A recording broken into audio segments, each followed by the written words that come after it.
Alors, j'ai le grand plaisir de présenter Karine et Jérémy. Karine Bouteille est maître de conférences Alzer en sciences du langage et en sciences de l'information et de la communication au sein de l'école d'ingénieurs de l'Université de Limoges. Elle est rattachée au Centre de recherche sémiotique et elle est membre élue de l'Académie nationale olympique française. À propos de son engagement scientifique dans l'olympisme, elle a publié plusieurs textes sur les Jeux olympiques de Paris 2024 et plus généralement sur un olympisme et un sport éthique. Elle est linguiste et ses travaux récents portent sur la pensée psychologique, mais elle est aussi spécialiste de la rhétorique énonciative des marques, des spécificités discursives du monde de l'entreprise. Une bonne partie de ces textes théoriques sont consacrés à la linguistique et plus précisément à la sémantique interprétative inspirée des travaux de François Rastier, qui a été un de nos invités l'année dernière. Il nous a parlé de son livre, Lia Matuelo, Style en préparation. Je sais que Karine reviendra sur ces livres. Karine, elle a aussi beaucoup écrit sur l'analyse des corpus, notamment des textes politiques, avec plusieurs collègues, Mathieu Valette ou encore Yann Delaney, qui aussi était notre invité cette année au séminaire. Jérémy Desmanges est développeur de formation à Cergy à l'université. Son travail porte sur l'acquisition, l'extraction et l'analyse des données, les algorithmes d'apprentissage automatique, ainsi que le développement des outils pour les pôles universitaires d'innovation de son université. À toi la parole, Karine. Ok, alors merci déjà à vous deux, Juan et Maria-Giulia, pour l'invitation. Je vais commencer par une précaution en rapport, on parlait de rhétorique juste avant. Alors notre intervention risque peut-être de paraître un peu décousue, notamment en raison du fait que Jérémy et moi avons décidé de nous associer assez tardivement, assez récemment.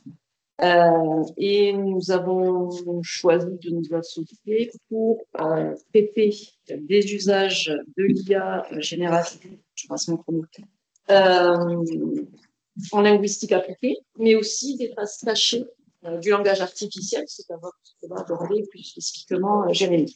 Alors, je vais commencer très brièvement par la genèse de ma venue ici, à savoir une discussion que vous avez eue entre Jacques Fontany, Julien Langui et moi au sujet du caractère distributionnel des IA et des logiciels de textométrie.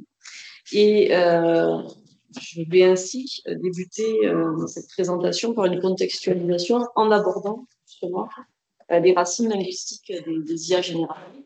Alors, Julien Langui était venu sans moi à ce moment-là, ça n'était pas prévu comme ça, mais ça s'est passé comme ça.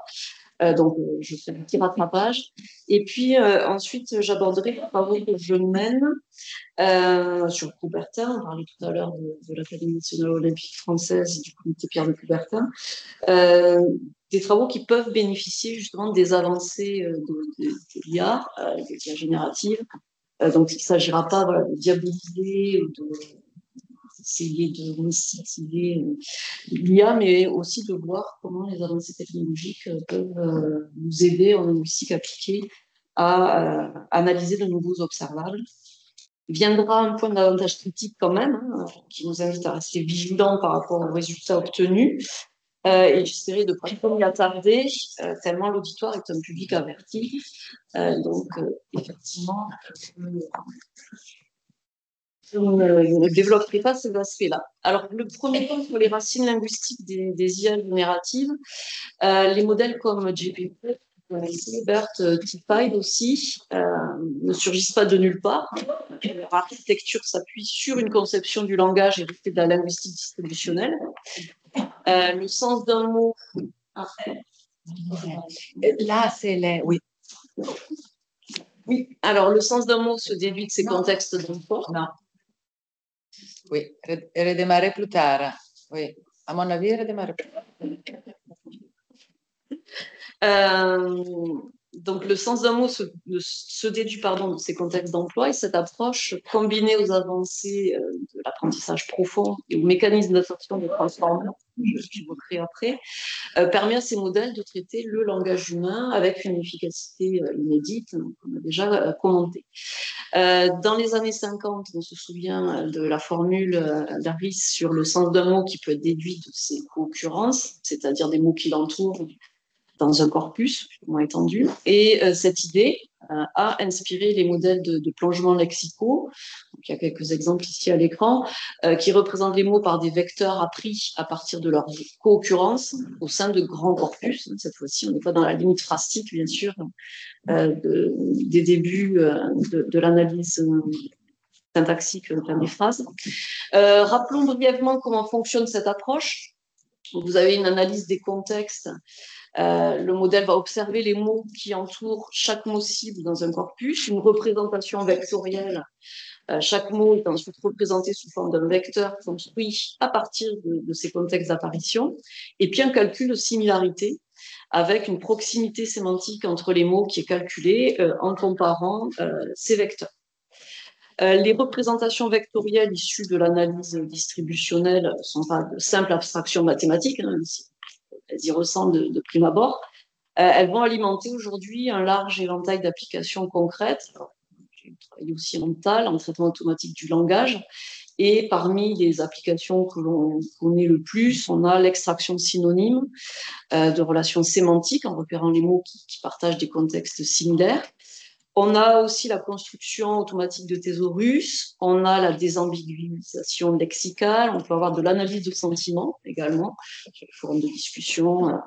Bien sûr, ça dépasse la distinction euphorie, dysphorie, hein, il y a des spécificités, des nuances au niveau de la détection d'opinions et d'émotions. La traduction, bien sûr, automatique, où on va avoir des mises en correspondance sophistiquées, hein, de plus en plus sophistiquées, DeepL en témoigne. Ces usages illustrent la puissance de l'approche distributionnelle lorsqu'elle est combinée à l'apprentissage profond et à des corpus massifs.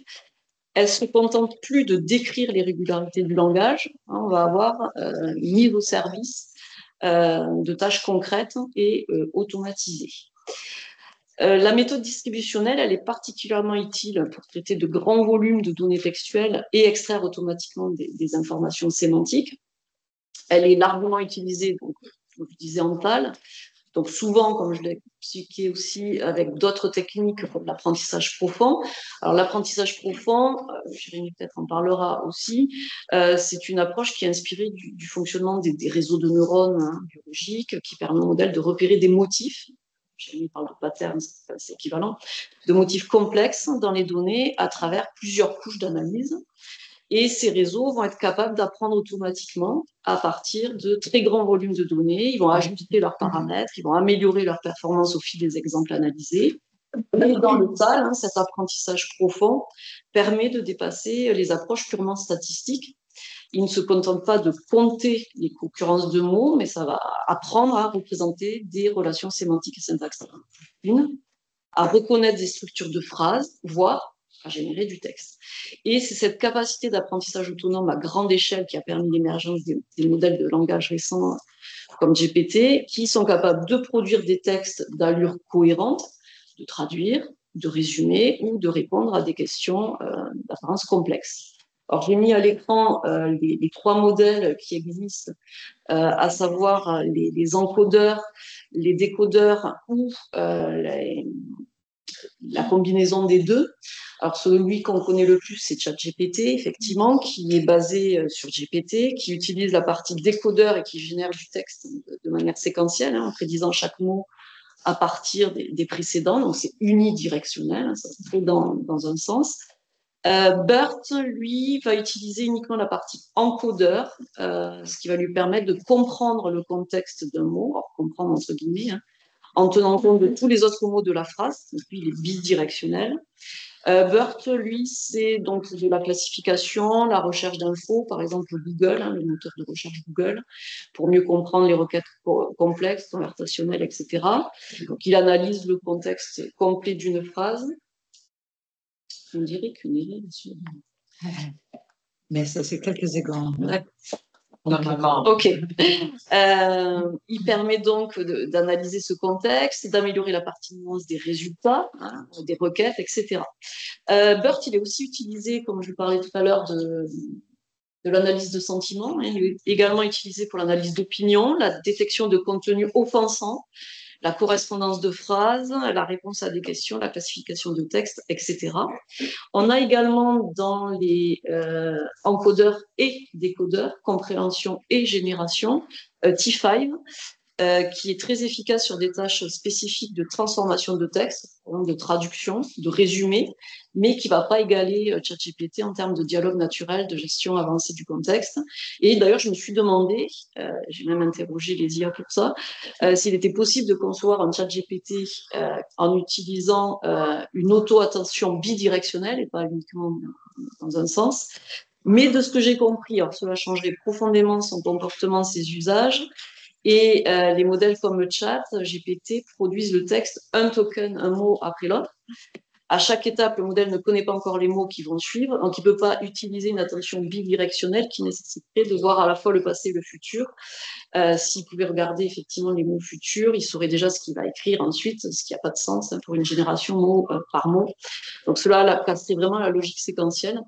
Et le modèle ne générerait plus le texte de manière naturelle, mais pourrait produire des incohérences, des répétitions. Voilà. C'était une mauvaise intuition. Donc les modèles hybrides qui existent, comme T5 ou BART, ils se séparent en fait. C'est pas bidirectionnel en même temps. Il va y avoir la phase de compréhension, la phase de génération qui est, elle, unidirectionnelle, et il n'existe pas de modèle qui ferait de la génération bidirectionnelle en temps réel. C'est ça véritablement pas de sens mathématiquement et contextuellement. Voilà pour cette petite précision-là. Pour ce qui est des grands modèles de langage, parce qu'on a parlé de ChatGPT, ça fait partie des LLM, de ces grands modèles-là qui utilisent l'architecture Transformers que j'évoquais. C'est la technologie dominante pour traiter du langage naturel à grande échelle. Alors j'ai vu qu'il existait des alternatives. Expérimentale, peut-être que là aussi on pourra en discuter avec Jérémy. Aucun, a priori, n'a détrôné les transformers parce que les LLM vont fonctionner comme on l'a déjà dit, sur des principes statistiques prédisant les séquences de mots les plus probables basées sur leur entraînement. Bien entendu, ils n'ont pas de représentation conceptuelle du monde. Le sens, entre guillemets, n'est pas interprété, il est calculé et défini comme une proximité géométrique. Alors ça peut être aussi intéressant sur le plan sémiotique. C'est pas un processus cognitif ou discursif. On va avoir des éloignements plus ou moins importants. On va modéliser les relations entre mots sans jamais poser la question finalement de l'intentionnalité, bien sûr, de l'énonciateur, ni de l'ancrage pragmatique. C'est des choses qu'on vient d'aborder avec l'intervention de Denis et les questions qui ont suivi, ni de la situation de communication. Le langage, c'est un flux statistique, bien entendu. En analyse des textes, en textométrie, en analyse de corpus, comme disait Maria Giulia, ce que je fais également, la co-occurrence, on connaît bien, puisqu'effectivement, les logiciels de traitement de texte, comme Hyperbase, Iramutech et d'autres, vont utiliser effectivement les co-occurrents, vont chercher à calculer la fréquence lexicale, le dictionnaire, le lexique, par exemple, du corpus, et on va avoir aussi la possibilité de vérifier si ces concurrents ont une relation sémantique privilégiée ou pas, et si donc ils deviennent, par un saut qualitatif, des corrélats sémantiques, et pas simplement des mots qui se retrouvent à côté les uns des autres. C'est notamment le cas du logiciel Hyperbase, qui a été créé par Étienne Brunet et qui est enrichi par Laurent Vanni dans Maya Framis, et qui va vectoriser avec la fonction corrélat chaque mot sur la base de ses co-occurrents. Cette fonction, elle correspond à la mesure de l'attraction qu'un ou plusieurs mots pôles, donc les mots qu'on a définis comme étant centraux, ou qui sont apparus par la fréquence ou parce que c'était des APAC, aussi ça peut. La fréquence, l'attraction, que ces mots exercent sur leur co-occurrent dans un corpus donné à partir d'un test d'écart réduit. Alors, je ne vais pas rentrer dans la formule mathématique, mais l'écart réduit en textométrie, ça va être la mesure statistique utilisée pour identifier les co-occurrences significatives du mot pivot, le mot cible dans le corpus. Et les corrélats des co-occurrents, c'est quand on cherche à voir si les mots qui apparaissent ensemble sont significativement plus fréquents dans le voisinage d'un mot donné que ce que l'on attendrait par hasard. Donc, on va toujours comparer à ce qui pourrait être le corpus de référence. Alors, Hyperbase fonctionne sur Frontex, beaucoup d'écrits littéraires du 19e. Mais si on prend encore plus de comparer avec hors littéraire, on va vérifier voilà, si il y a une concurrence qui est significativement remarquable. Donc l'écart réduit va mesurer l'écart entre la fréquence observée du mot dans le contexte du pivot et sa fréquence attendue en le normalisant par l'écart type.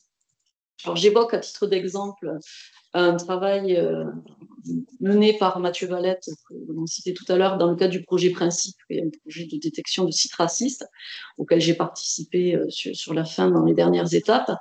Ce qui est intéressant de voir dans l'une des études que Mathieu a diffusé, a publié, c'était les corrélats racistes du mot pôle immigration. Donc, travaillé là-dessus, avec des lexiques composés tels que l'immigration incontrôlée, immigration croissante, immigration-évasion, immigration-colonisation, immigration de peuplement, tandis qu'il avait montré comment les corrélats antiracistes suggéraient plutôt une problématique des flux migratoires et de la fermeture des frontières. Donc on avait un environnement qui variait et une attraction qui était remarquable. Par exemple, pour l'environnement raciste du mot pôle immigration, incontrôlé avec un écart réduit très élevé, ce qui, bien sûr, était un argument pour l'interprétation de cette association et de ce statut de corrélat. Alors, je me suis, moi, intéressée également alors, je sais pas si ça sera très visible, à l'environnement de certains lexèmes, certains lexis parfois, au sein des écrits coubertiniens de Pierre de Coubertin. Là, par exemple, j'ai mis simplement à l'écran un exemple tiré d'Hyperbase Web pour l'environnement du mot P, pour voir quel est le réseau associé à ce mot via la fonctionnalité thème de Hyperbase Web. Alors, ce que l'on constate, c'est l'association forte de la paix rétablie, de la paix sociale, ce qui correspond à la conception coubertinienne d'une paix sociale internationale que le sport permet d'acquérir, qui est garantie par la pratique du sport, et la saine émulation collective. Donc, bien sûr, il faut se plonger dans le corpus des textes coubertiniens pour remarquer que ce réseau fait sens. Concernant le terme d'olympisme, au sein du même corpus d'écrits coubertiniens que Jérémy Demange, d'ailleurs, je le souligne, m'a aidé à traiter, on a obtenu, par exemple, le réseau suivant avec la fonctionnalité de thème de Hyperbase Web, que vous voyez à l'écran ou que je vais expliquer, où vous avez en fait l'association d'olympisme avec moderne, rénové, glorieux. C'est des corrélats dans la mesure où on a bien, ça c'est l'interprète qui le dit, qui correspondent bien effectivement à la conception coubertinienne du rétablissement de l'olympisme dans des conditions modernes, sachant qu'il y a une molécule scénique qui se construit dans ses écrits autour de moderne, rénové, glorieux, perfectionnement, amateur, pur, solennel, etc. Dans un autre travail, j'ai analysé le discours du CIO, Julien Longhi et Arnaud Richard également. Là, c'était une partie qui m'incombait, notamment sur le lexème autorité dans le discours officiel du CIO. Et à partir d'un corpus contenant toutes les chartes olympiques, on a repéré qu'il y avait 642 occurrences d'autorité. Ce qui était intéressant, c'est de voir l'environnement de ce lexème, qui est ici représenté à l'écran par une ADS, une analyse de similitude. Donc, c'est plus sur Hyperbase Web, c'est via Iramutech. Et cette ADS, je reprends la définition qu'en donne Julien Longhi parce qu'elle est, je trouve, éclairante. Il précise que l'analyse des similitudes va établir un calcul sur la base d'un indice de co-occurrence, combien de fois les éléments vont apparaître en même temps, pour donner un résultat visuel, ou, et là vous le voyez pas tellement bien, je pense, mais où la taille des mots, plus ils sont gros, ou plus ils sont petits, plus c'est interprété, c'est-à-dire plus c'est gros, plus c'est lié, et moins c'est gros, plus c'est distant. Donc où la taille des mots est proportionnelle à la fréquence et où la taille des arêtes est proportionnelle à la force. Donc, on avait ici la forte proximité entre olympique, mais aussi avec CIO, jeux, suprême, pays, ville, comité, compétent, sport, etc. Et autorité qui co-occurent fortement avec des termes qui désignent des instances de l'olympisme. On note également, et ça nécessitait bien sûr une analyse menée lors de cet article, la proximité du lexème autorité avec des items qui renvoient à l'organisation, au contrôle aussi, et au décisionnel avec exécutif exercé, et l'autorité suprême, hein, qu'on voyait beaucoup dans les chartes et dans les textes officiels. Donc l'étape d'après, hein, ça je vous montre des schémas, des visualisations, on peut avoir des nuages de mots, l'effet visuel. Alors il y a eu des travaux sur l'image scientifique, notamment menée par Anne Béhert, Jacques Fontany et d'autres, sur les rendus. Hein, ça peut donner un côté objectif, hein, avec des chiffres, on peut donner voilà, le corpus que l'on chiffre, avec énormément d'occurrences, etc. Ça suffit pas, bien entendu. Hein. L'étape d'après, c'est d'analyser effectivement si ces co-occurrences, ces liens sont de vraies corrélations, s'il y a eu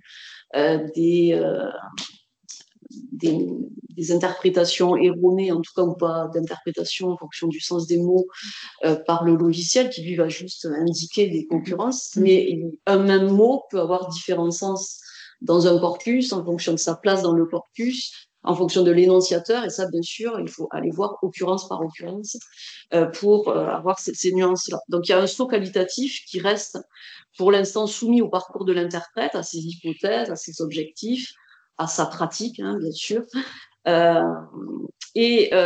J'en viens à la part d'IA qui est adjointe à ce genre de travail.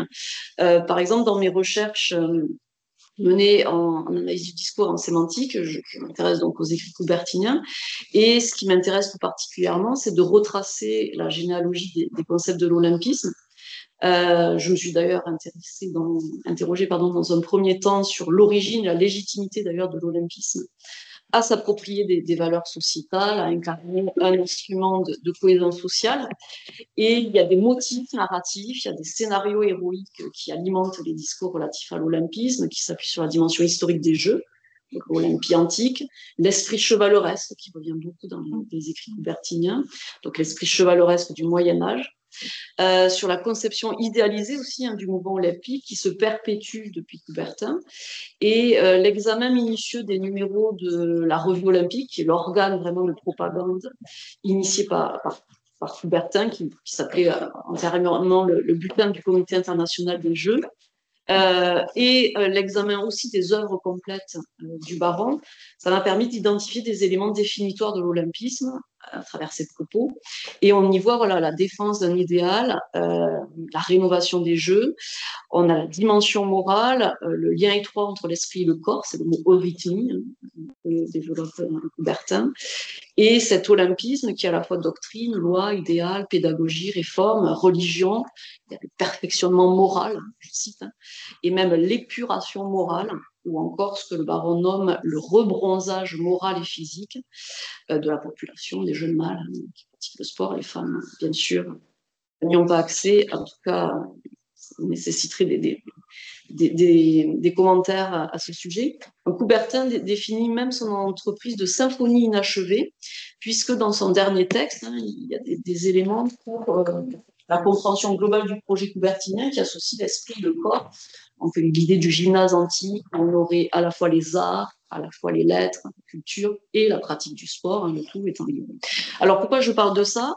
J'en parle parce que en menant une étude approfondie de certains des textes fondateurs de Coubertin, j'ai découvert justement tout le potentiel de ces textes, aussi bien d'un point de vue conceptuel que sur le plan linguistique et textométrique, et aussi dans leur dimension génétique. Et de cette découverte est né un projet que je mène, que j'initie à l'heure actuelle, qui vise à rassembler tous les textes coubertiniens afin notamment d'étudier les liens entre lexicalisation et conceptualisation. Donc, ce qui m'intéresse, c'est les évolutions sémantiques, la généalogie conceptuelle. En gros, assisté à l'accouchement de l'idéal olympique conceptualisé, comment par essai, par touches successives, cet idéal se forge, presque à devenir dogmatique. Et ce projet qui nécessite forcément qu'on dispose de tous les textes, c'est impossible, mais au moins d'essayer d'avoir du texte coubertinien, y compris les brouillons, les archives, les manuscrits, etc., qui n'ont pas encore été transcrits, est un travail de grande envergure, bien entendu.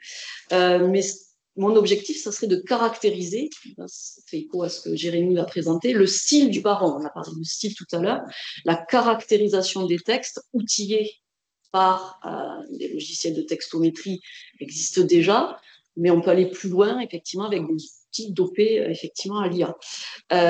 Bien entendu, il s'agit de replacer ces textes dans leur contexte historique, on ne va pas faire d'anachronisme, etc.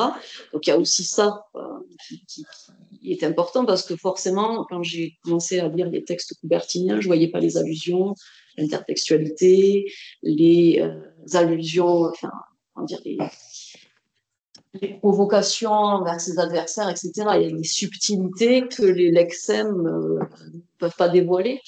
Donc il faut forcément qu'il y ait l'intertexte et le contexte historique d'énonciation, et donc forcément ceux qui ont écrit à la même période que lui, pour caractériser les écrits coubertiniens, mais dans leur forme, on peut déjà trouver des patterns, des motifs, en fonction de la ponctuation, en fonction des mots qui reviennent, de la structure phrastique. Le style peut être objectivé de manière sémantique et syntaxique et linguistique. Alors j'ai fait aussi l'hypothèse que cette dimension politique et idéologique que je cherche à capter va se matérialiser dans le lexique. Bien sûr, ça ne se matérialise pas que comme ça, mais dans le lexique, les formulations adoptées, notamment les phraséologies. Et ça, l'empan des logiciels va aussi être important. Il n'y a pas forcément que les mots, il peut y avoir effectivement des constructions, des figements, des phraséologies. Les structures discursives, donc les aspects plus syntagmatiques. Et ce style coubertinien, d'après moi, est au service de la propagation de l'idée olympique, mais il faut d'abord décrire effectivement ce lexique néo-olympique, ses possibles argumentatifs, sa dimension praxéologique, performative, etc. Ça passe par les néologismes, notamment, parce que Coubertin est un vrai amateur de néologismes. Il fait aussi beaucoup de commentaires métalinguistiques dans ses productions, avec des tirets, il peut y avoir des guillemets distanciateurs. Et cette sensibilité à la langue, forcément, m'intéresse. Cette sensibilité aussi à ses lacunes expressives. Il y a de vraies réflexions sur la dénotation, la connotation, et sur la création de mots, donc vraiment des réflexions sémiotiques. Il a vraiment aussi une connaissance du pouvoir des mots, c'est vraiment évident chez le baron, donc ça m'encourage encore plus. J'ai commencé à relever des procédés stylistiques, on parlait tout à l'heure de stratégie rhétorique. On a des stratégies communicationnelles, notamment dans l'adresse à l'auditoire, le clin d'œil, etc. Donc ça, je ne vais pas en parler là. Ce que je voulais dire, c'est que pour pouvoir effectivement caractériser le texte, le style coubertinien, et voir toucher ces concepts et comment ils ont été créés, et leur environnement sémantique et leur portée idéologique, symbolique, etc. Comme je vous disais, il faut disposer d'un maximum de matériaux. Il y a des œuvres complètes. Donc, il y a un travail de 30 ans qui a été mené pour le CIO, qui a permis d'établir les œuvres complètes de Pierre de Coubertin. Alors, c'est précisément 34 livres, 57 brochures, opuscules et tirages à part. Il y a 46 tracts et affiches et 1224 articles que je me suis procuré, que Jérémy m'a aidé à concevoir, traiter, etc. Il se trouve que, a priori, selon les auteurs de cette archive, c'est 98% des écrits de Pierre de Coubertin dans leur version originale qui ont été circonscrits. Il en manque bien sûr, parce que sur la totalité, la somme, il y a pas mal de brouillons, donc ça, c'est On peut y accéder via la librairie olympique en partie. Et puis, à l'excellent travail de Jean Dury qui transcrit l'écriture de Coubertin. Ce qui m'intéresse notamment, vous voyez à l'écran, ça va être tout ce qui est les ratures, tout ce qui est comment l'auteur, en fait, est présent dans ces brouillons. Alors, il y a eu un travail similaire qui a été mené sur Saussure par Simon Bouchet et François Rastier sur les nouveaux écrits saussuriens pour détrôner les écrits apocryphes du cours de linguistique générale. Sans aller jusque-là, je m'inspire effectivement de ce travail, en tout cas de cette rigueur, cette exigence, parce que ce style du baron et ses motifs linguistiques, il me semble qu'on ne peut les repérer que si on dispose d'un matériau le plus complet possible, et aussi des brouillons, des incises, des ellipses aussi, des ratures, etc. Alors, je vais avancer là-dessus. Alors, comment je veux procéder pour aller plus loin? C'est grâce à un nouveau module, le module HyperDeep d'Hyperbase que Laurent Vanni et Damon Mayaf ont élaboré, qui permet d'assister les chercheurs pour repérer les patrons, les motifs linguistiques. Alors, je ne rentrerai pas du tout dans le détail technique. Ils ont produit un certain nombre d'articles là-dessus pour expliquer par déconvolution, convolution, comment ils arrivent à traiter non pas par token, mais par passage. Et la notion de passage telle que la conçoit François Rastier, il s'inspire de cette définition-là, c'est-à-dire avec une étendue qui est variable et qui n'est pas le token. Le travail de génétique textuelle, il est aussi intéressant. Alors, je ne suis pas généticienne, je ne fais pas de critique génétique non plus, mais il y a des outils. Par exemple, l'outil Transcribus, qui est une plateforme basée sur l'IA pour la numérisation et la transcription de documents historiques imprimés, dactylographie et manuscrits, qui peut aider, il me semble, je ne l'ai pas encore entrepris ce travail, de transcrire les brouillons du baron qui n'ont pas été encore transcrits. Jean Dury ne les a pas tous transcrits. Donc l'objectif, c'est de voir aussi quels termes ont été exclus, ceux qui ont été retenus. C'est complémentaire vraiment de ce que je veux faire au niveau de la caractérisation. Et ce qui m'intéresse également, c'est de repérer, déceler d'éventuels éléments apocryphes, parce qu'on a des textes écrits par le baron sous pseudonyme, et donc ils ne sont pas forcément dans l'archive. C'est une pratique qui lui était familière. Il y a une ode au sport, par exemple, qui est connue, qui est apparue au jeu de 1912, puisqu'il participait au concours de poésie, sous les noms de Georges Orode et Martin Mesbach, et c'était Coubertin, en fait. Donc il y a aussi des écrits apocryphes, et il y a aussi des problèmes d'authentification, parce que, comme je vous disais, le travail de Muller et Chance sur rassembler les œuvres complètes, il y a des textes qu'ils ont attribués à Coubertin sans en avoir la preuve. Donc, c'était parce qu'ils connaissent bien, mais ça serait intéressant de vérifier si on peut les authentifier et si on peut effectivement affirmer quels sont les textes qui appartiennent au baron, quels sont ceux qu'on n'avait pas trouvés, mais qui au final peuvent lui être attribués, avec bien sûr une marge d'erreur possible. Et ce qui est aussi intéressant, et je vais arrêter là-dessus, c'est via les ratures, via les réécritures, de voir dans l'effort de conceptualisation l'attention rigoureuse de Coubertin au choix des mots, aux formulations discursives. Les ratés du discours en disent autant, si ce n'est plus, que ce qui est retenu.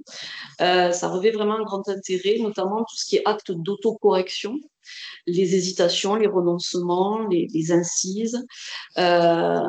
Tous ces éléments font sens, la suppression comme l'ajout et les reformulations. C'est intéressant pour les variations textuelles entre le texte en genèse, l'avant-texte et le texte stabilisé. C'est intéressant pour les transformations octoriales, bien sûr. Et donc, pour moi, voilà, former l'idéal olympique en gestation, le voir prêt à éclore, à travers ces ajustements est aussi une perspective. Alors, ça fait 32 minutes. Je vais... Ok. Je vais passer à une étape. Donc là, j'ai parlé de comment moi, j'utilise... je vais en tout cas me perfectionner dans l'utilisation de l'IA. C'est vrai que mes travaux, quand j'étudie les textes coubertiniens, quand on fait la linguistique de corpus, je ne suis pas la seule bien entendu, utiliser des logiciels de textométrie permet d'avoir des éléments qui pourraient échapper à l'œil nu. Si on a en plus une interface qui a été entraînée par, c'est aussi, j'ai parlé d'Hyperdeep, mais avec Jérémy, on est quand même aussi en train de réfléchir à développer, puisque Jérémy programme, en entraînant sur un corpus coubertinien, on pourrait produire du texte à la manière de Coubertin, bien sûr, et ça pourrait aider à l'authentification. En tout cas, pour moi, ça serait intéressant de croiser les démarches.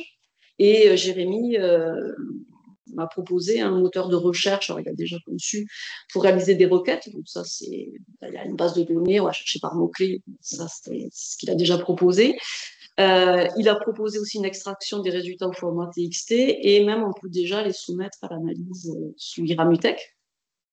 Et mon idée, et ça je pense qu'il était d'accord, mais on n'a pas encore commencé ce travail, j'attends le financement potentiel, ce moteur de recherche pourrait être enrichi en intégrant des algorithmes d'IA capables de proposer des analyses sémantiques automatisées. Et cela permettrait de repérer des tendances lexicales dans les textes de Coubertin, même de prédire des affiliations textuelles entre des écrits inédits, des œuvres connues, etc. Alors, j'avais prévu de parler d'une anecdote au sujet de François Rastier, et heureusement Maria Giulia à midi m'a indiqué qu'il était déjà venu effectivement parler, cela m'avait échappé, et son ouvrage qui est publié depuis janvier, L'IA m'a tué, relate les éléments dont je voulais parler. Alors, je les résume. Il a fait l'expérience d'apprendre sa mort par ChatGPT. Alors, c'était le début de GPT, enfin, en tout cas, c'était la version de 2023. C'était des collègues, amis à lui qui avaient indiqué les résultats quand ils interrogeaient ChatGPT. J'ai bien sûr participé aussi. Et j'avais demandé à cette époque-là, donc on est le 28 avril 2023, donc il y a 2 ans. Donc, bien entendu, ça vit d'hallucination, parce que GPT ne va pas travailler sur... contrairement à Perplexity qui recherche sur le web en direct, là, on va avoir une base. Et puis, François Rastier, c'est pas une offense, mais pas suffisamment connue, ou du moins il n'y a pas suffisamment de textes et de production pour qu'on ait des données fiables, suffisamment alimentées pour que voilà, on ait la date de naissance, la date de décès, etc. Donc moi j'avais demandé effectivement aussi de quoi était décédé François Rastier. Et ce qui était intéressant, François est d'accord pour qu'on parle de ça, mais ce qui était intéressant, c'était de voir que ChatGPT m'avait proposé qu'il était décédé dans le 1er août 2016. Alors, il y a eu plusieurs variantes de date, et suite à une chute dans un escalier qui lui aurait causé une hémorragie cérébrale.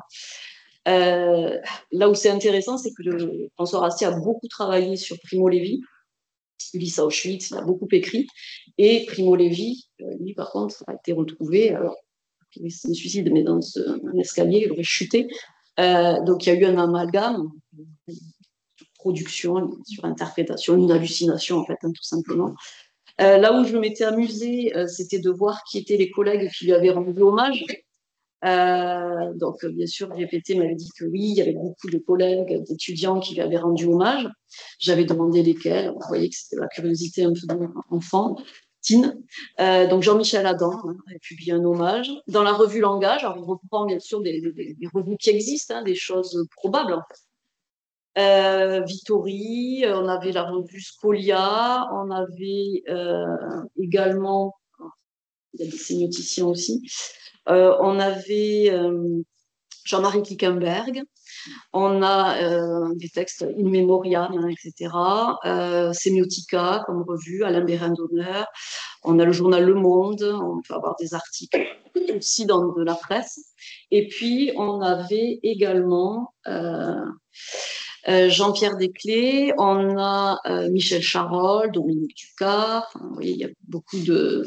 Et puis Jean-François Bordron aussi, sur le site de l'Université de Bretagne occidentale. Article qui rend hommage à Racine en soulignant son rôle dans la création de la linguistique de corpus en France, je ne sais pas qui l'a écrit, ainsi que son engagement en faveur d'une linguistique critique et interdisciplinaire. Ça ne veut pas dire grand-chose. Je n'ai pas enquêté pourquoi le site de Bretagne occidentale pour Jean-François. Jacques Fontanier aussi, c'est le site de l'Université de Limoges en 2016, qui souligne sa contribution à la création de la linguistique de corpus en France, pareil, hein, sur la sémantique et l'analyse du discours. Alors j'avais poussé le vice en demandant à quelle occasion il y avait eu un hommage, etc. Donc Jacques est en ligne, donc je me permets ce petit clin d'œil. Donc il y avait un hommage en avril 2021, donc on a fait un bond dans le temps, avec un texte sur la disparition de François Rastier, une immense perte pour la sémiotique et la linguistique, avec des éléments sur la personne. Et ce texte avait été publié sur le site de l'école des hautes études en sciences sociales, hein, où Rastier a travaillé pendant de nombreuses années, etc. etc. Alors, j'ai demandé si Rastier avait été tué. Il me dit qu'il s'est suicidé. Finalement, on m'avait dit qu'il ne s'était pas suicidé. Et là, ChatGPT reconnaissait. Hein, je suis désolée si mes précédentes réponses ont prêté confusion. Donc ça, c'était implémenté. Hein. Quand il se trompe, entre guillemets, il ne faut pas que ça nous offense, etc. J'ai posé la question plus récemment. Et là, il a bien évolué, hein, bien sûr, puisqu'il a vérifié. Aucune information indiquant que François Rastier soit décédé, encore moins dans une cage d'escalier, toujours actif hein, dans le domaine académique, comme en témoigne la publication récente de son ouvrage en janvier 2025. Il est possible que vous confondiez avec Primo Levi, écrivain chimiste italien qui s'est suicidé en 1987 en se jetant dans la cage d'escalier de son immeuble. Vous voyez qu'à 2 ans après, on n'a pas du tout les mêmes éléments. Alors, il se trompe quand même encore, hein, parce que j'ai organisé très récemment le relais, une course pédestre avec mon école d'ingénieur et des étudiants, et je lui demandais les résultats du relais, et il m'a mis comme catégorie solo Jean Dupont avait couru, Marie Curie aussi, et Albert Einstein. Alors, bien sûr, c'est la fréquence de ces Jean Dupont et puis Marie Curie, etc., explique qu'il m'ait proposé ça. Perplexity, lui, ne se trompait pas. Hein, c'est Jérémy qui me l'a signalé. Il allait chercher sur OkTime, enfin sur l'entreprise de chronométrage, et il n'y avait pas d'erreur à ce niveau-là. Alors, je vais passer ces éléments. Oui, ce que je voulais vous... pour pouvoir laisser parler Jérémy. François Rastier en a parlé, il l'a évoqué dans son livre. C'est vrai que j'en ai fait un compte-rendu récemment, donc c'est pour ça que je voulais en parler là, mais pas forcément utile. Et ce qui est intéressant quand même, c'est tout ce qui va être autour de la crise du symbolique, tout ce qui va être la désymbolisation de la culture, le fait que les textes générés par IA sont utilisés aussi comme corpus d'entraînement, sauf si on coche une case où on ne veut pas que nos requêtes soient prises aussi, fait pas de partie du corpus. Donc cet effet de boucle aussi, où l'humain disparaît, les illusions techno, l'effacement progressif de l'humain.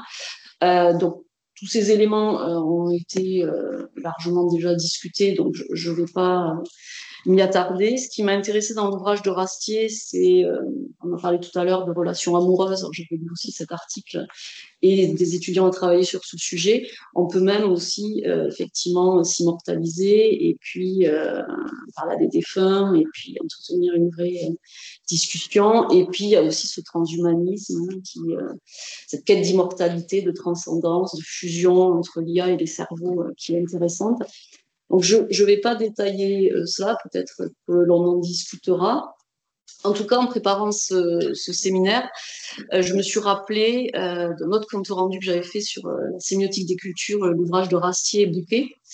Et je pense qu'on pourrait réinterroger effectivement l'IA dans ce cadre-là, et notamment, et ça vous connaissez forcément le schéma de Yuxpool, je ne sais jamais prononcer, entre le Velt, l'Umwelt, l'entour, l'arrière-monde, etc.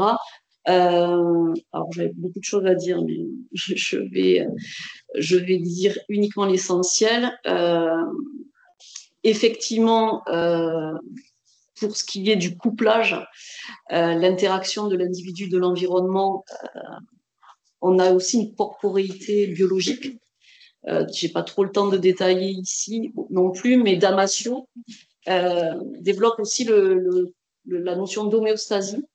Et ça, c'est intéressant aussi de voir que ce couplage sémiotique que l'on voit ici est aussi un prolongement d'un couplage biologique qui est fondé sur l'homéostasie. L'humain, qui est un être de langage, qui est un être de culture, c'est aussi fondamentalement un organisme qui persévère dans l'être en adaptant ses représentations, ses signes, ses pratiques à un monde en transformation. J'ai mis à l'écran une définition de l'homéostasie issue du livre La fin de l'individu de Koenig. C'est intéressant de reprendre ces concepts de Damasio parce que la fonction homéostatique me semble pertinente par rapport à l'IA. En gros, aucun algorithme va pouvoir concevoir une interprétation globale du monde et des hommes qui le peuplent. Hein. C'est une question de sens commun, d'apprentissage, de couplage. Donc, c'était cette idée aussi voilà, de reparler de la médiation sémiotique et de l'Umwelt dans cette perspective. Alors, je vais me taire pour pouvoir laisser parler Jérémy, parce que sinon, je ne laisse passer. Tout ce qui est fait en lien avec Edgar Morin, très intéressant aussi sur l'entropie, la négantropie. Et Jérémy va plus particulièrement maintenant aborder ce qui est caché. On a parlé tout à l'heure d'attribution, d'authentification, je crois qu'il y reviendra. Mais là, d'abord, tu vas nous parler de stéganographie. Un nom de l'univers. Bonjour à tous. J'ai complété cette présentation avec deux domaines bien particuliers, qui est la stéganographie et l'attribution d'auteur. Alors, la stéganographie, qu'est-ce que c'est? C'est le fait de dissimuler, c'est l'art de dissimuler du contenu dans des informations d'apparence normale. Donc, on peut, par exemple, masquer une autre image dans une image, par exemple. On peut masquer certains textes cachés dans du texte. Par exemple,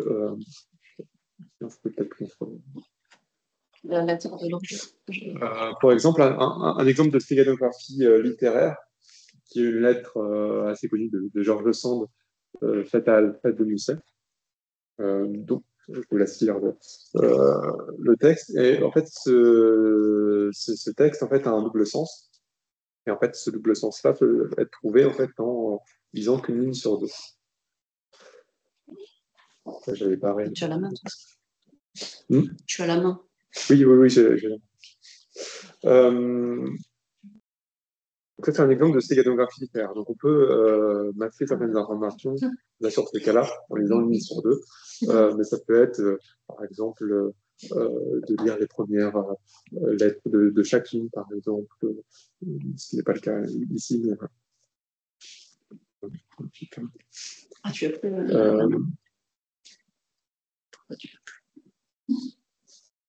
c'est pas grave, je n'avais pas passé les slides. Un autre exemple aussi de stéganographie, c'est que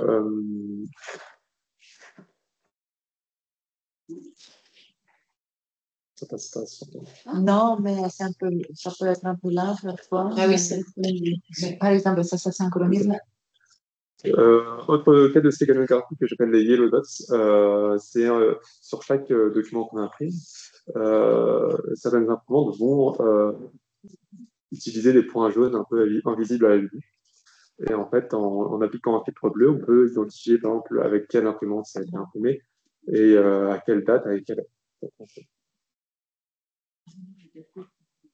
Et donc, comment identifier les messages cachés dans des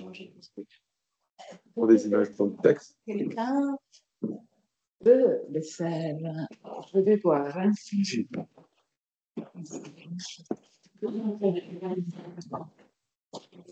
Ah, c'est quelque chose. Oui. Je vais arrêter.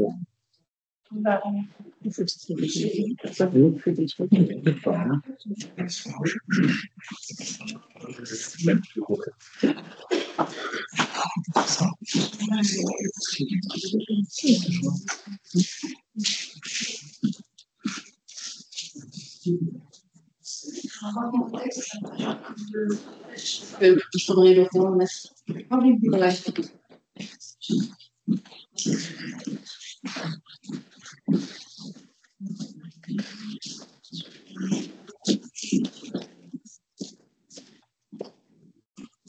Ouais. Ouais.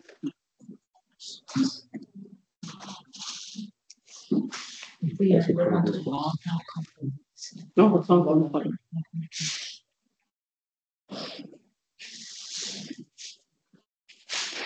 Peut-être expliquer que c'est très ancien.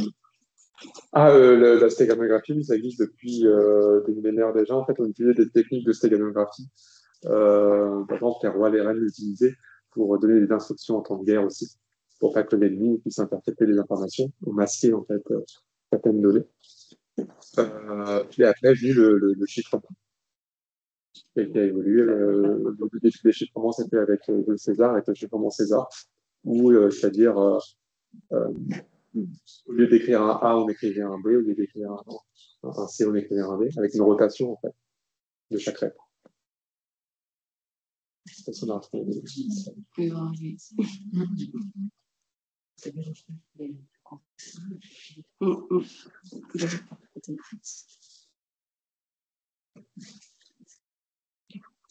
Peut-être pour ça, je partage avec quoi. Non, vaut mieux que tu continues. Ah, je continue. Oui. Okay.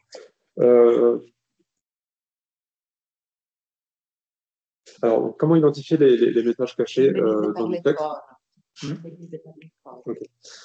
Comment identifier des messages cachés dans du texte ou dans du contenu, dans des images ou autre? Soit donc à l'aide des connaissances historiques, savoir ce qui se fait, ce qui s'est fait à l'époque, à l'aide d'outils numériques. Donc, il existe des outils, notamment des codes cyberchef, TagHide, qui permet en fait de pouvoir détecter si une image a été modifiée, par exemple, ou si un chiffrement ou un encodage spécifique a été utilisé.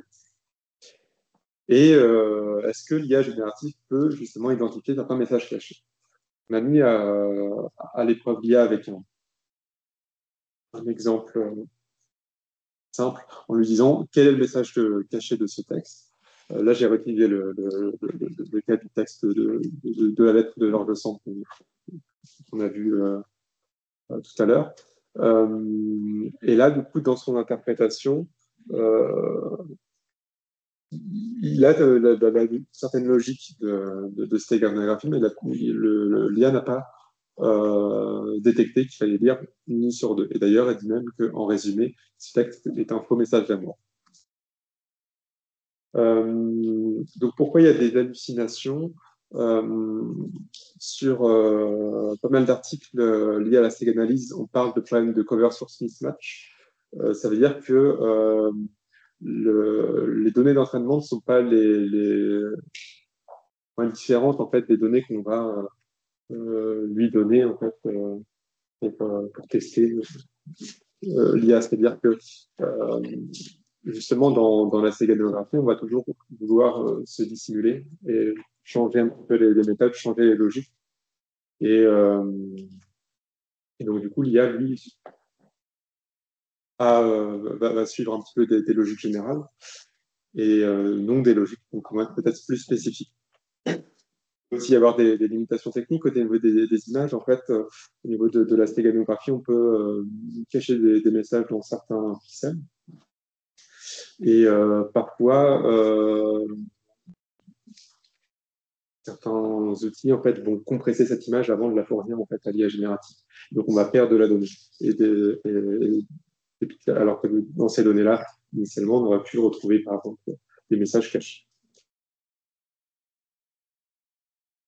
Donc, comment y remédier? On peut établir une approche complémentaire en spécifiant, par exemple, à l'IA générative ce sur quoi qu'est-ce qu'il faut regarder, par exemple, en priorité. Par exemple, si on passe la slide suivante, j'ai refait un exemple avec ChatGPT en lui disant ce texte peut contenir une stéganographie littéraire, il faut bien regarder chaque début de phrase, ou lire une ligne sur deux, ou chaque majuscule. Donc du coup, là, il interprète un à un les méthodes que j'ai indiquées, et ensuite, elle trouve une logique justement en lisant une ligne sur deux. Donc, elle nous l'indique. Est-ce que l'IA est meilleure pour dissimuler de la donnée textuelle? J'ai fait un texte en lui disant de dissimuler le texte rendez-vous à la FMSH à 14h. Et ce qui nous indique en fait un message peut-être indéchiffrable, indéchiffrable anonymique. Mais quand on connaît un petit peu différents types d'encodage, on se rend compte qu'en fait c'est un encodage en base 64.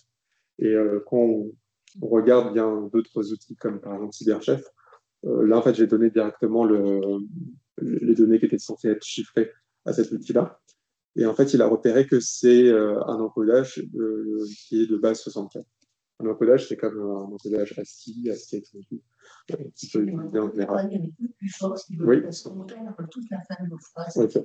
Et les phrases cachées. Et c'est ça.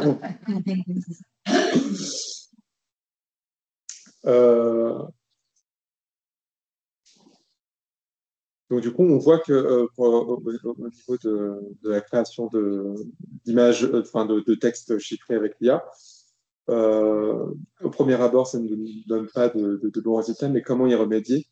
L'idée, ce serait enfin, je vais le faire. L'IA générative peut aider en fait sur certains cas peut-être plus techniques. Notamment, par exemple, l'IA générative peut générer des images. Et sur ces images-là, en fait, il peut y avoir du bruit qui va être généré. C'est-à-dire que les pixels vont être moins précis que sur une image prise avec un appareil photo. Et du coup, ça peut rendre plus indétectable certaines techniques dont on a l'habitude de voir en stéganographie. Mais avec l'IA générative, il est toujours possible d'inventer de nouvelles techniques également.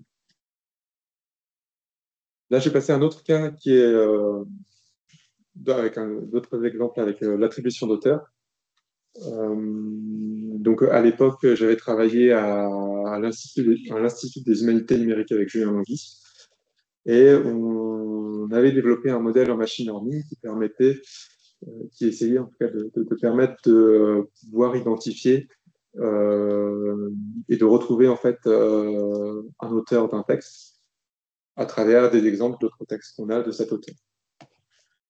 Et donc l'attribution d'auteur en fait vise à identifier ou à vérifier la paternité d'un texte à partir de caractéristiques linguistiques et stylistiques.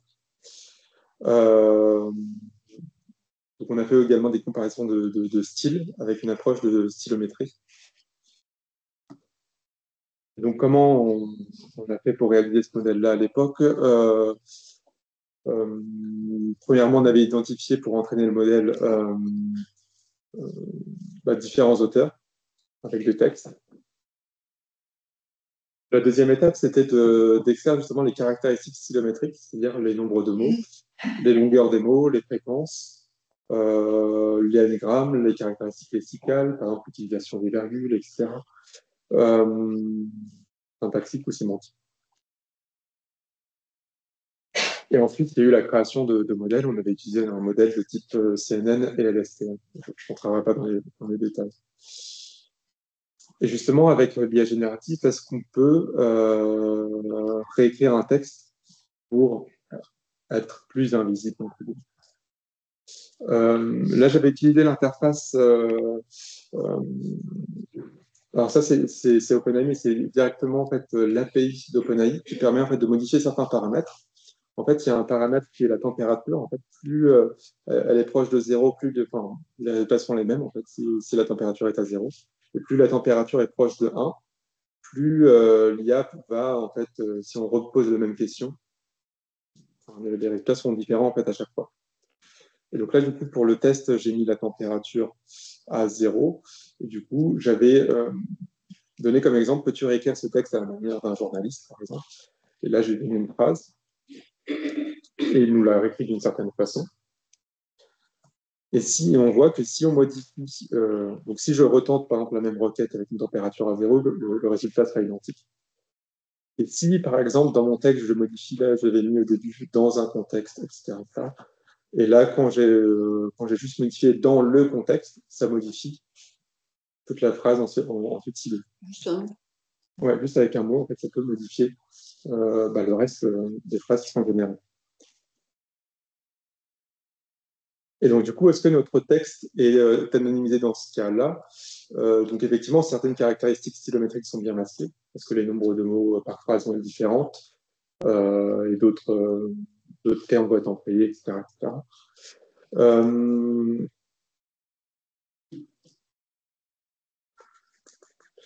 Le risque, mais là c'est plus au niveau technique qu'on pourra identifier ça, c'est que on peut très bien développer en fait un algorithme de type réidentification, où on appelle ça aussi de backward pass, qui va permettre en fait à partir du contenu généré, essayer de revenir en arrière pour pouvoir retrouver le prompt initial. Mais pour ça, il faudrait qu'on ait aussi le modèle en public pour pouvoir faire ça. Également, il faut faire attention aussi, si on anonymise un texte, pour ne pas utiliser d'outils en ligne. Parce que ChatGPT, c'est un modèle propriétaire, donc il va falloir envoyer les données, les données qu'on va mettre sont stockées par OpenAI pendant 30 jours au minimum, au maximum. On décoche pas la case de réentraînement. Donc on peut très bien aussi utiliser un modèle open source ou open weight, donc avec les poids qui sont en open, qui sont libres, et on peut exécuter ce modèle-là en local. Donc on peut réentraîner avec des paramètres personnalisés. Voilà. Après là, c'est plus des questions ouvertes. Est-ce que l'IA peut renforcer la surveillance de masse, et est-ce qu'elle peut aider aussi à contourner la censure et à protéger la liberté d'expression? Donc j'avais répondu un petit peu précédemment justement sur le fait qu'on pouvait justement générer de nouveaux textes, on a pu attribuer ce texte à tel auteur avec. Donc voilà,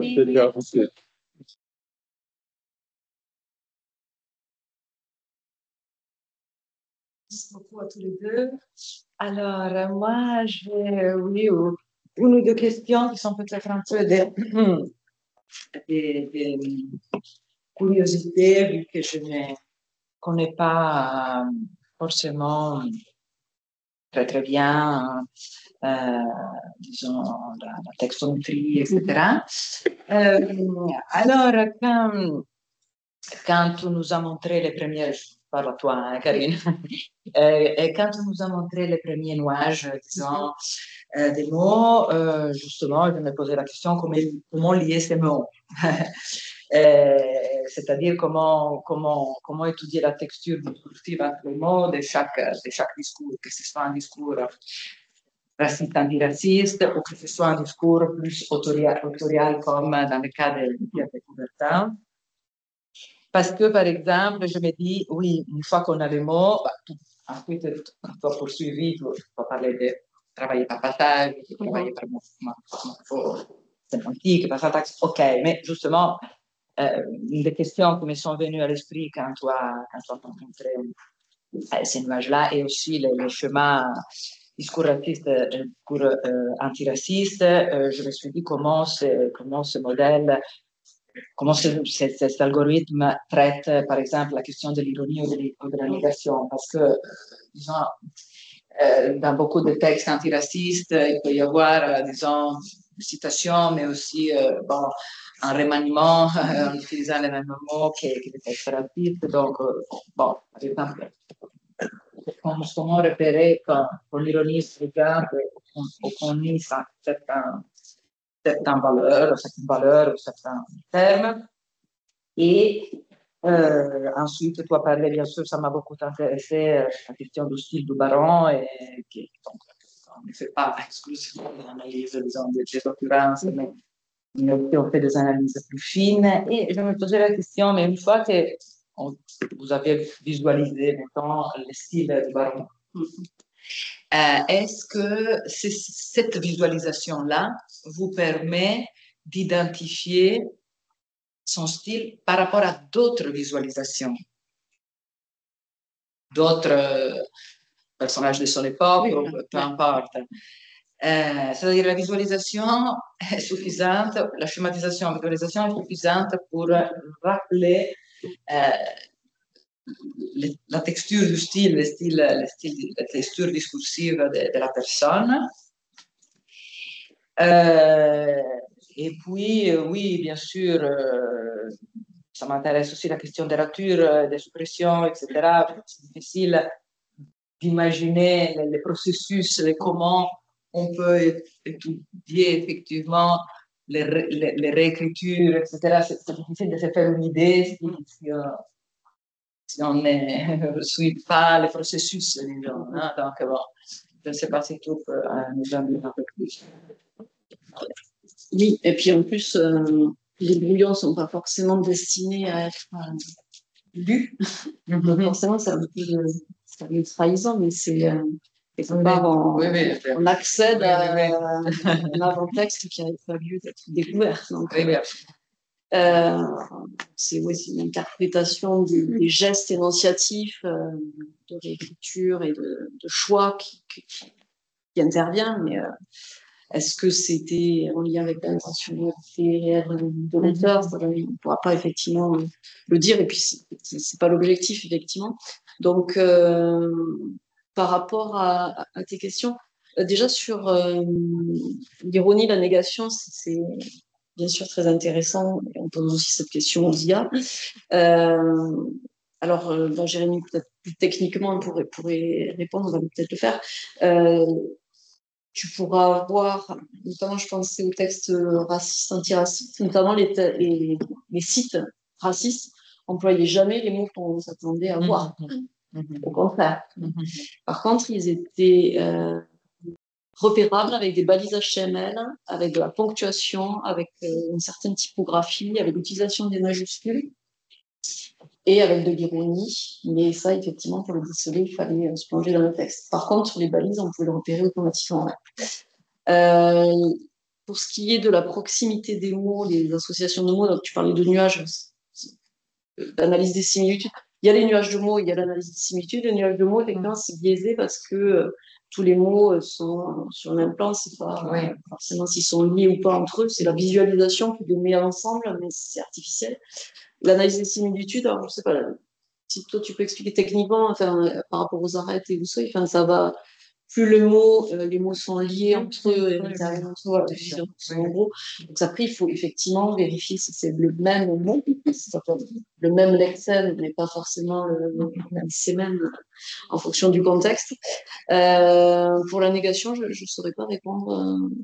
Ce qu'on peut repérer, il va y avoir les adverbes, repérer la négation, parce que tu peux avoir la fréquence des mots, mais il est dénié. Par exemple, un texte antiraciste va dire on ne va pas traiter ces gens de racailles. Voilà, c'est ça. C'est parler d'un contrôle, de manque de contrôle, etc. Ça, je ne sais pas. Et l'autre question sur la caractérisation du style par rapport aux visualisations de l'art de l'autre. C'est très intéressant. C'est pour ça que je parlais tout à l'heure de contextualisation historique, parce qu'il y a le style d'époque aussi, qui fait que à cette époque-là, enfin, si on prend un échantillon des auteurs contemporains du baron, ce sera bien sûr plus juste. C'est pour ça que c'est vraiment nécessaire d'avoir l'intertexte et de situer historiquement, parce qu'il y avait des façons de s'exprimer, un vocabulaire, etc. Et forcément, tu me pistes très indiquant.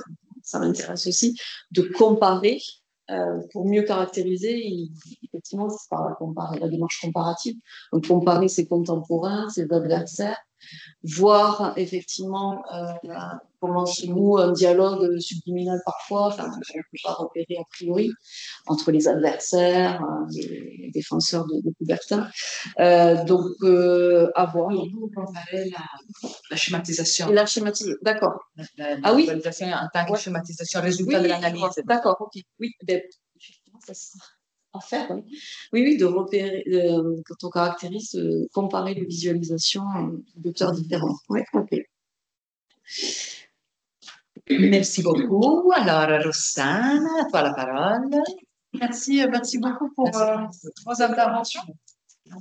Je voudrais revenir un peu sur ce que tu avais cité, mais en disant après, en lien entre les deux parties de votre intervention, le lien entre lexicalisation et conceptualisation.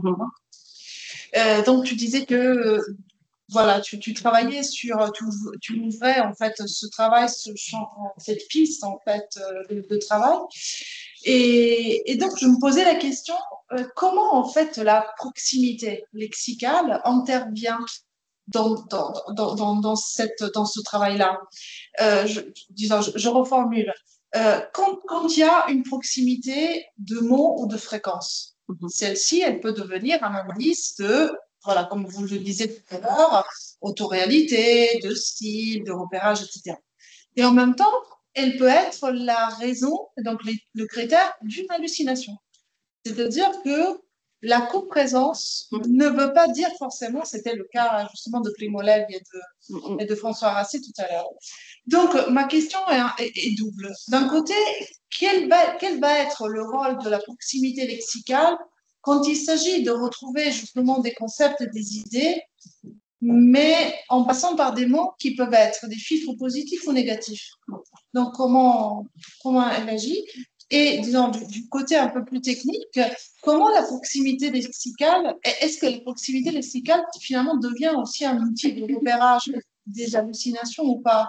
Est-ce qu'elle travaille comme une photographie? Est-ce qu'elle travaille par la négative ou pas? Donc, moi, cette question me passionne énormément parce que je crois qu'on s'est tous posé, on a tous joué un peu avec les IA génératives rédactionnelles et on a fini par trouver des proximités, des fausses proximités, des proximités qui soit sont contredites par des valeurs de vérité, soit elles créent justement, on parlait de le simulacre de quelque chose. Donc, ce couteau à double tranchant, comment il intervient dans vos respectives phases du travail, parce que c'est un peu une phase. La tâche, les tâches diffèrent, donc je comprends ta question. Effectivement, et on part du principe qu'on analyse la fréquence, la proximité, les associations, les co-occurrences, etc. On est effectivement dans le distributionnel, dans le génératif distributionnel, et les hallucinations sont les faits. Quelle est la cause? Peut-être que tu pourras. Mais effectivement, si on se base que sur cet élément, on peut obtenir des hallucinations. Moi, ce qui m'intéresse,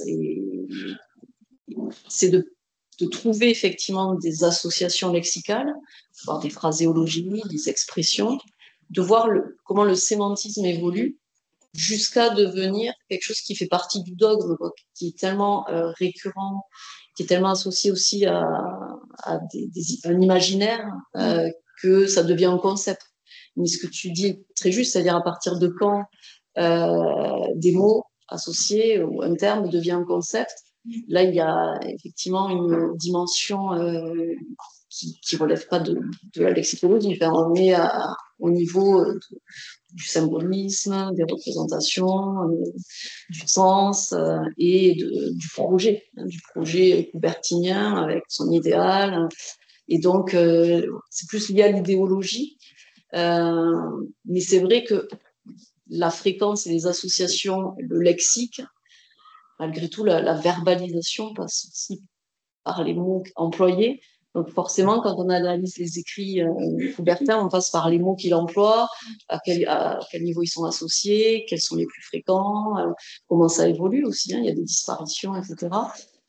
Pour faire des hypothèses sur qu'est-ce qui se fige, qu'est-ce qui est maintenu, notamment autour du mouvement. Il a beaucoup écrit sur le mouvement. Alors à l'heure actuelle, on parle de mouvement olympique, les acteurs du mouvement olympique. Lui, mouvement, c'était vraiment le mouvement, le geste, quoi. Donc, ça a été forgé après. Donc, c'est aussi intéressant, je n'en ai pas parlé, mais dans mon AGR, ce que j'ai étudié, c'est comment les textes actuels, tout ce qui est charte, tout ce qui est discours institutionnel, beaucoup plus dans le dogme et les figements que dans les écrits coubertiniens où il y avait une évolution et ça c'était beaucoup plus mouvant, c'était beaucoup moins figé au final, même si il y avait de la propagande, et des idées étaient véhiculées, etc.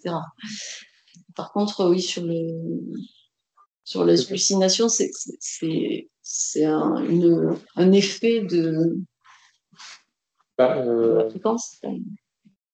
Il faut qu'il réponde quelque chose, si j'ai bien compris. Moi, oui, il a toujours répondu il répond, quelque chose. voilà. Mais, c'est le plus probable. oui, et là, comme l'exemple que je donnais tout à l'heure, tu as donné l'exemple avec Rasty. Oui. Et moi, j'ai donné l'exemple avec la stéganographie, c'est que parfois, qu'on demande est proche, en fait, d'un certain concept, d'une généralité, en fait. Et qu'on demande parfois des choses plus spécifiques, et il va ressortir des choses générales.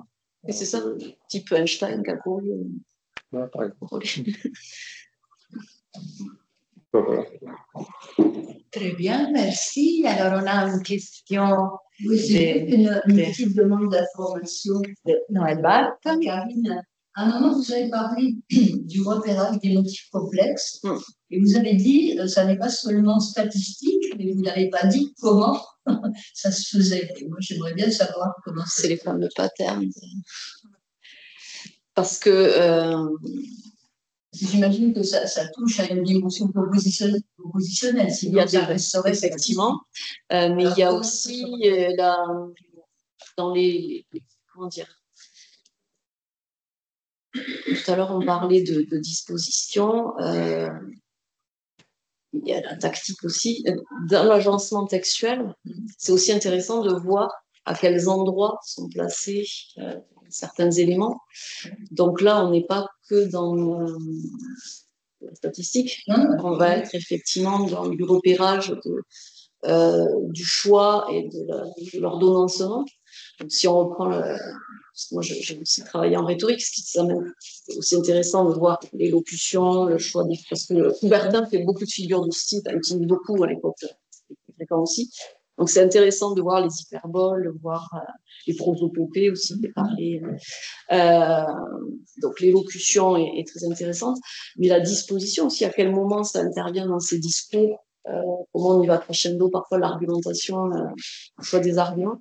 Là où j'utilise les outils, ça va être pour repérer, notamment au niveau énonciatif, j'utilise beaucoup énonciatif, au niveau énonciatif, par exemple, messieurs, je vais chercher où c'est qu'il apparaît, les messieurs, parce que ça doit être son auditoire, pour après aller chercher manuellement. Mais honnêtement, enfin, à l'heure actuelle, j'ai beaucoup travaillé sur des lectures. Les outils m'aident à repérer la fréquence, les associations et à me dire, ah tiens, là, ça peut être intéressant. Mais sur les patterns, c'est plutôt l'humain qui intervient. Pour l'instant, moi, oui. Pour l'instant, oui. Alors, ce que promettent Damon et Laurent Vanni, Damon Maillard et Laurent Vanni avec Hyperdeep, c'est d'avoir des motifs linguistiques complexes, de les repérer. Alors, c'est par convolution, je ne connais rien au niveau technique. La convolution, il y a la déconvolution, la convolution, et on voit des motifs. Mais c'est pas les segments répétés, c'est les deux-là. Et donc, comme je ne connais rien dans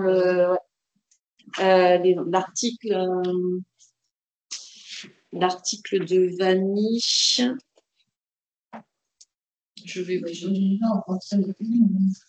Ouais, c'est bien sûr. Et c'est assez bluffant. Alors après, voilà, moi je connais bien sûr les fonctions Corella, thème, etc. Le saut qualitatif, les concurrents, machin. Mais effectivement, eux m'ont dit, il n'y a pas de souci, on va entraîner le module, parce que c'est du deep learning, on va l'entraîner sur ton corpus de Coubertin, il est suffisamment gros pour eux. Et il faut encore améliorer certaines nocérisations. Et ils m'ont dit, en entraînant avec leur hyperdeep, ils pourront me trouver des motifs linguistiques complexes. J'en ai déduit que c'était plutôt des structures phrastiques, mais je ne sais pas si c'est ça les patterns. Et qui est-ce qui a introduit le mot de convolution? Alors, je ne sais pas s'il est général ou pas. En tout cas, il est dans leur article. C'est général, c'est quoi? C'est l'article 2. Je vais vous donner le nom. Ah, mais je suis pas connectée.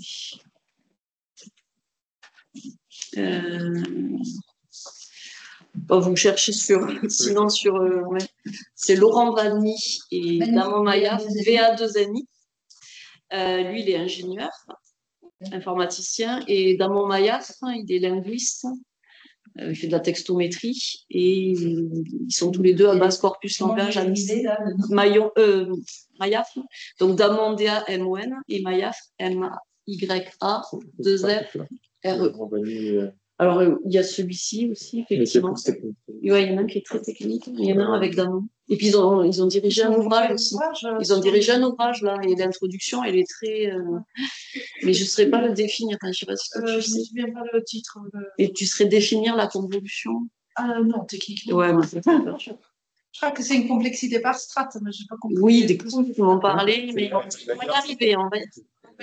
Donc, bon, voilà, à voir. Mais, Question. Oui. Pourquoi vous avez isolé le discours du Coubertiste? Je pense que c'est le discours de Pierre de Coubertin et de Belfin du CO, mais les actants, ce sont les sportifs. Donc, ce sont aussi des intrigues. Ça peut se rapporter au discours du Coubertiste, ça peut s'étudier ensemble. Vous n'avez que le discours de gens qui ont fondé, qui gèrent, qui organisent. Vous n'avez pas les actants. À ce moment-là, c'est filtré par le discours. C'est une option.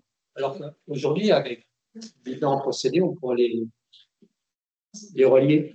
Alors, on a travaillé justement avec Julien Longhi, je pense qu'il en avait parlé quand il était venu ici, sur Strava. On a travaillé sur l'application vous savez, où on peut enregistrer des performances. Et on a les discours, des publications. Sur les réseaux sociaux, sur les comptes officiels, on aura aussi des commentaires. Donc, non, là, j'en ai pas parlé, mais effectivement, le discours des sportifs et comment ils s'approprient les valeurs de l'olympisme, c'est tout à fait intéressant. Les valeurs du sport, les valeurs de l'olympisme, c'est différent. Et dans le vocabulaire employé et qu'on met derrière excellence, par exemple, amitié, c'est tout à fait intéressant de voir entre les chartes qui vont effectivement fixer les valeurs de l'olympisme, ce que ça signifie, à quoi ça correspond et ce qu'il faut respecter. Et dans la pratique, ce qu'en disent les sportifs et comment eux utilisent des vocables tout à fait différents.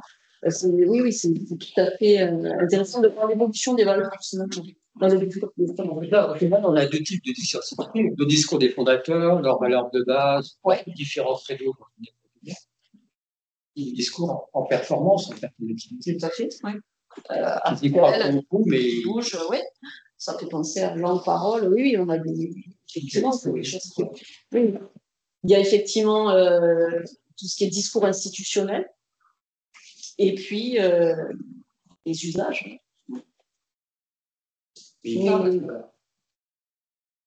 est aussi intéressant, c'est d'interviewer, parce que j'ai une doctorante qui travaille sur les valeurs de l'olympisme, notamment il y a des manuels à destination des enseignants, des pratiquants, des manuels d'éducation aux valeurs de l'olympisme. Et ce qui est intéressant, c'est qu'elle a aussi interrogé des Olympiens comment ils voient ces valeurs, comment, dans leur pratique, ils ont participé aux Jeux Olympiques, comment ils se sont appropriés ces valeurs, qu'est-ce qu'ils en pensent, qu'est-ce qu'ils mettent derrière ces mots. C'est aussi intéressant de voir, il y a des réseaux d'Olympiens qui ont été champions olympiques ou qui sont sélectionnés, de voir comment ils se les réapproprient, l'évolution sémantique. Je disais ça pas par pédagogie sémiologique, mais c'est parce que c'est le problème qu'on a avec l'IA. On refait très bien les images de performance avec plein d'images, elles sont plus fortes que d'autres, le discours des fondateurs qui organiseraient certaines bases des discours, il est caché. Quand on pratique l'IA, on a plein d'images de performance. Et on lit d'abord ça. C'est-à-dire, on fait un prompt et il répond. Oui. Et on n'a pas les discours référentiels. Les sources. Oui. On sait les pourcentages d'où ça peut venir. Perplexity, on le voit chercher, on voit les sources qu'il consulte et ce qu'il est en train de faire. Et on peut accéder. Mais oui, effectivement, on n'a pas la construction, on le construit. Très bien. Est-ce qu'il y a encore des questions? Non. Et alors, mille merci encore à Denis, mille merci encore à toi, Karine.